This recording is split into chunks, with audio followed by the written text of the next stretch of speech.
the term fast fashion. I heard about it and like people spreading awareness that it's like not a good thing, you know?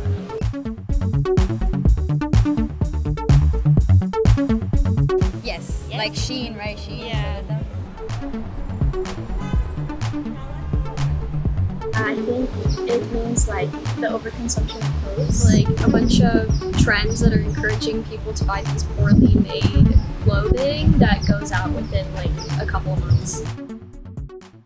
Fast fashion has impacts in environment, specifically with overconsumption and waste. A lot of what we wear ends up in landfills.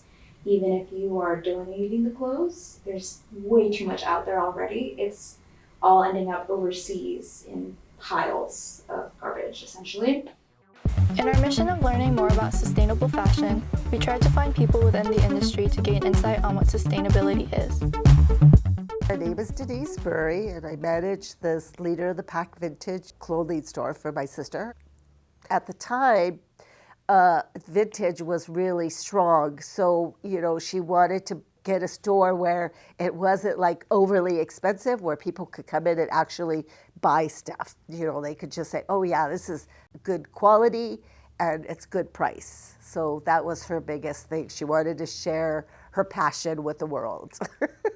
I came from the fashion industry as a designer and manufacturing end of it. So I was always into the new clothing, but every 6 weeks we had to come up with, that's how fast. And that was when stuff was made domestically. When we made the stuff here in the US, we could easily go every 6 weeks with a new line. And every line would come out with, like maybe 18 to 24 new pieces. When it started going overseas and they started mass manufacturing stuff, the fabrics weren't as good, the sewing wasn't as well done, the quality just was not really made to last. And they just make things so they could just turn around and get to the next season.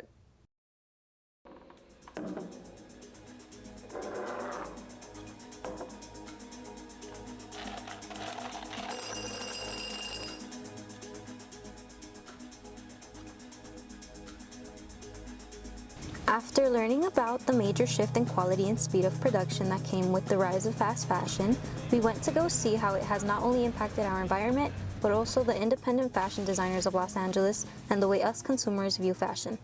There's a lot of pressure to create trendy designs. There's so much pressure in the industry as designers and from the companies to be always chasing the next trend, to be at the forefront of your Instagram page, to make sure the ads are hitting target audiences, that their sales are meeting quotas. Everybody is trying to make money and also be talked about, because that's how they make money. For me personally, as a designer, it's impossible sort of to follow new and upcoming trends, and it's not something that I want to do in particular. From my experience, if you are authentic and creative and your designs are personal and they really hit home with people, that's what's going to make them last more than a trend.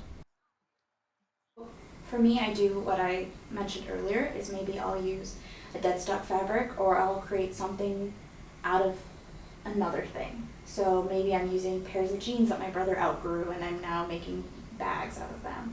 Or I'm using, there are some really great designers out there who they go to a thrift store and they buy sweaters and they completely unravel them, rewash the yarn, maybe dye it, and then resell it again. And then people buy that yarn and make something else out of it.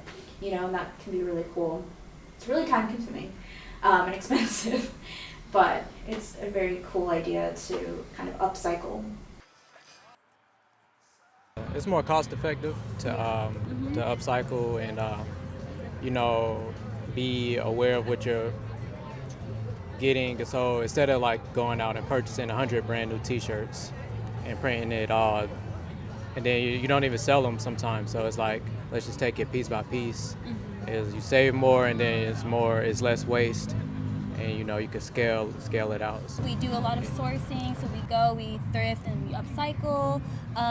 We try to even just like we'll use the same designs. Like we're not trying to like produce something just to keep up with the trends, you know, so we'll use the same things but change it a little bit so it still brings something new all the time.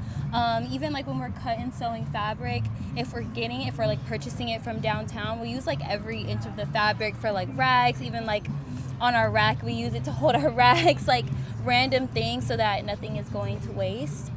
Great. Love that. Thank you. I definitely see the impact of fast fashion all the time when I'm sourcing, and I see like bins and bins of stuff that's from Shein or from Fashion Nova, that it's like you could tell people just like, one, the quality I wouldn't say is all there, so that's probably why people throw it away. Like the threads will come undone or it'll shrink and stuff like that. But then also I'll literally see so many things of the same because of everybody was trying to like buy the same thing. Overproduced. And they overproduce it, so it's like there will be a lot of new things in the bins, and that's because nobody's buying the stuff that's already like out of date, you know. My mom always thinks that I have, or says that I have like an eye for the first store, and I'm like, I don't think it's really an eye. I think it's the fact that I will literally stand here and sift through every single thing on this rack.